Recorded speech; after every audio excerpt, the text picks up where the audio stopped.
আরে শাশুড়ি আম্মা, উনি তো আমার হাজবেন্ড, ওনার যা কিছু সবকিছুই তো আমার, তাই না?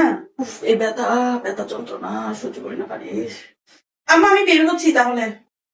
আচ্ছা ঠিক আছে। দিও, এই ড্রেস বা হাতে কিনুছো তুই? এই কাপড়টা তো আমাকে আপনার ছেলে কিনে দিছে আমার বার্থডের সময়।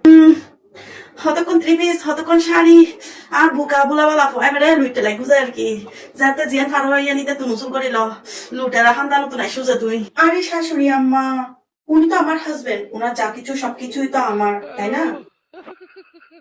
আমি শুনছি লুটেরা খানদান থেকে নাকি আপনি আসছেন।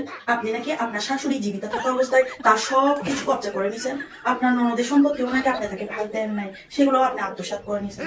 আর আমি এখানে আসার পর তো আমার সব গয়না আপনি কেড়ে নিয়ে ফেলছেন। তাহলে লুটেরা খানদান থেকে আমি আসছি নাকি আম্মা আপনি আসছেন?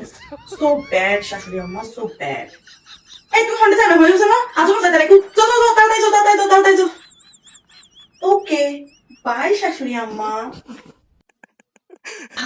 সারা মুখর মনে হয় স্টেশন নাই জায়গা মুখ তাই এন হয় চুরির হালো বিড়ালো তো বাইর করিয়া সারাদিন চাপা চাপা চাপা চাপা আর